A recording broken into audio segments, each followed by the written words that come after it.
আমি একটি বিস্তীর্ণ মাঠে রয়েছি। এই মাঠে প্রচুর তিলের চাষ হয়েছে।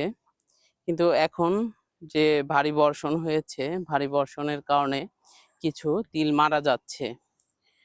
তো সেটাই আপনাদেরকে একটু দেখাবো। আরেকটা বিষয় আপনাদেরকে বলে নেই, তিল চাষ করতে গেলে অবশ্যই উঁচু জমি নির্বাচন করতে হবে। কারণ তিল কোনো অবস্থাতেই জলাবদ্ধতা সহ্য করতে পারে না। যদি পানি বেঁধে থাকে তাহলে তিল গাছ মারা যায়। কারণ ২ দিন যাবৎ যেহেতু ভারী বৃষ্টিপাত হয়েছে সারা বাংলাদেশে নিম্নচাপের প্রভাবে, এজন্যে কিছু জমিতে পানি বেঁধেছিল, তিল মারা যাচ্ছে কিছু। এটাই স্বাভাবিক, মারা যাবে, কারণ প্রাকৃতিক দুর্যোগ হলে কিছু করার থাকে না। আর সবসময় তিল চাষ হাইল্যান্ড, আমি বারবার বলছি কৃষকদের। আমি একটু দেখাবো আপনাদের একটা জমিতে তিল মারা যাচ্ছে। আমি এখন ওই তিলের জমির কাছে চলে আসলাম। দেখুন, একটু দেখাই আপনাদের। দেখুন এখানে তিল কিছু মারা যাচ্ছে এবং নিচে যদি দেখাই, দেখুন চিপচিপে পানি রয়েছে, এই কারণে তিল মারা যাচ্ছে। এই জন্য কৃষকরা যেসব জমিতে তিল চাষ করবেন অবশ্যই আগে ড্রেনেজ ব্যবস্থাটা ঠিক করে নেবেন। ড্রেনেজ ব্যবস্থা ভালো থাকলে পানিটা তাড়াতাড়ি নিষ্কাশন হবে এবং তিলের কোনো ক্ষতি হবে না।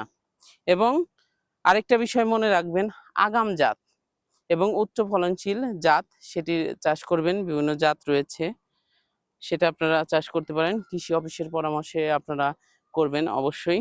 এবং কিছু তিলের জমি রয়েছে যেটা এখন রোদ উঠবে, রোদ উঠলেই আস্তে আস্তে কিছু তিল ফসল মারা যাবে।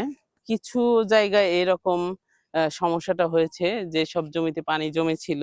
তিল কিন্তু খুবই লাভজনক একটি ফসল। তিল তেল জাতীয় একটি ফসল। এখান থেকে প্রক্রিয়াজাতের মাধ্যমে তিল থেকে বিভিন্ন ধরনের খাবার তৈরি করা হয় এবং তিলের তেলও তৈরি করা হয়। তিলের তেল বিশেষ করে অ্যান্টিসেপটিকের মতো কাজ করে। যাদের চর্মরোগ রয়েছে এবং কি মাথায় খুশকি, তিলের তেল নিলে খুবই উপকার। তো আপনারা বেশি বেশি তিলের আবাদ বাড়াবেন।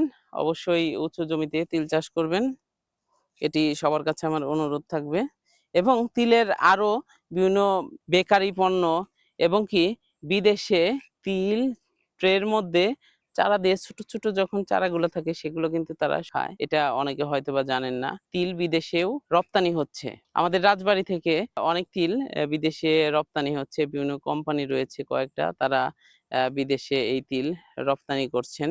তো আমাদের একটি তিলের সম্ভাবনা আছে, সে বাংলাদেশ থেকে তিল রপ্তানির একটা ভালো একটা সম্ভাবনা।